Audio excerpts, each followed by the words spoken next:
सोनपुर गांव में रवि अपनी पत्नी के साथ रहता था। रवि एक किसान था जो पूरा दिन अपने खेत में काम किया करता था। वह टमाटर की फसल बहुत अच्छे से किया करता था, जिसके कारण अच्छे मुनाफे भी हो जाते। वह इसी से अपना घर परिवार चलाता था। पिछले वाला फसल अच्छा होने के कारण अपना कर्ज भी चुका दिया था। सुनो सीमा, मैं सोच रहा हूँ कि इस बार बैंगन की खेती करना चाहिए। आप सही कह रहे हैं, इस मौसम में तो बैंगन की खेती अच्छी होती है। ठीक है, मैं कल से ही बीज लगाना शुरू कर दूंगा। रवि अगले ही दिन अपने खेत में बैंगन की खेती की पूरी तैयारी करने लगता है। अरे इस वाले फसल मैं तो मेरा सारा जमा किया हुआ पैसा खत्म हो गया, लेकिन आधा काम भी नहीं हुआ है। एक काम करता हूँ, जमींदार से फिर से जाकर पैसे उधार ले लेता हूँ। वह जमींदार के पास जाकर कुछ पैसे उधार ले लेता है। सुनो रवि, पैसे वापस करने में इस बार समय नहीं लगना चाहिए। तुम तो जानते ही हो, पैसे वापस करने में समय लगा तो मैं क्या कर सकता हूँ। रवि उस पैसे से बैंगन के बीज लगा देता है। हो गया खेती का काम, अब बस मौसम साथ दे तो 2 महीने के बाद बहुत सारे बैंगन आने लगेंगे, जिससे जमींदार के पैसे समय पर वापस कर पाऊंगा। इस बार कुछ भी करके रवि का फसल तैयार नहीं होने देना है, जिससे वह जमीन मेरा हो जाएगा। जल्दी से कुछ करना पड़ेगा। अरे जल्दी कुछ खाने को दे दो, खेत जाना है। ये लीजिए, आज यही है खाने में। वह खेत जाकर काम करने लगता है और कुछ समय बाद रवि को भूख लग जाती है। जोर से भूख लग गई है, खाना खा लेता हूँ।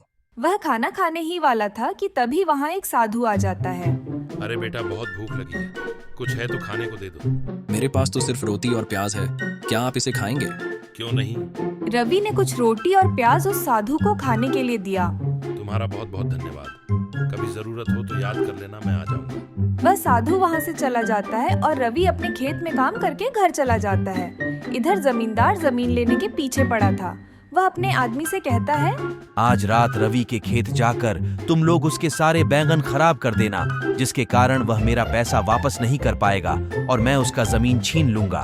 उसके आदमी आधी रात होते ही रमेश के खेत में जाकर पूरा फसल को उखाड़ कर जंगल में फेंक देते हैं। फिर अगले दिन जब रवि अपने खेत पहुंचा तो उसने देखा कि एक भी बैंगन का पौधा उसके खेत में नहीं है। अरे ये क्या हो गया, मेरे सारे पौधे कहाँ गायब हो गए और खेत में इतने सारे पैरों के निशान हैं। मुझे लगता है किसी ने जानबूझकर मेरे खेत की यह हालत की है। भला मेरी किस क्या दुश्मनी थी? अब मैं जमींदार को पैसे वापस कैसे करूंगा? वह उदास मन लिए घर चला जाता है। अरे आज आप जल्दी आ गए, लेकिन आप उदास क्यों हैं? चिड़िया ने फसल खा ली क्या? रवि अपनी पत्नी को सारी बात बताता है।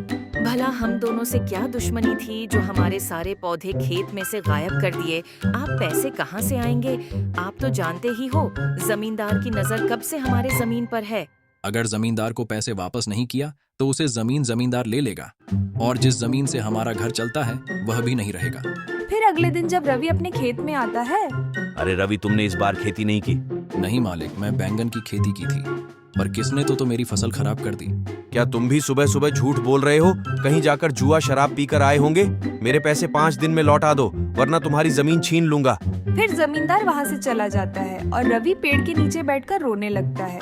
तभी वहाँ पर वह साधु आता है। क्या हुआ, तुम उदास क्यों हो? फिर रवि साधु को सारी बात बताता है।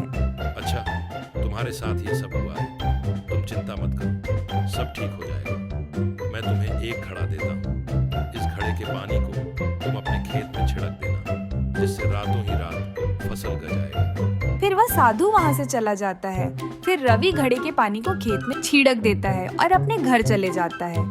फिर अगले दिन जब रवि अपने खेत में आता है तो वह देखता है कि उसके खेत में टमाटर के पौधे आ गए हैं। ये देखकर रवि खुश हो जाता है।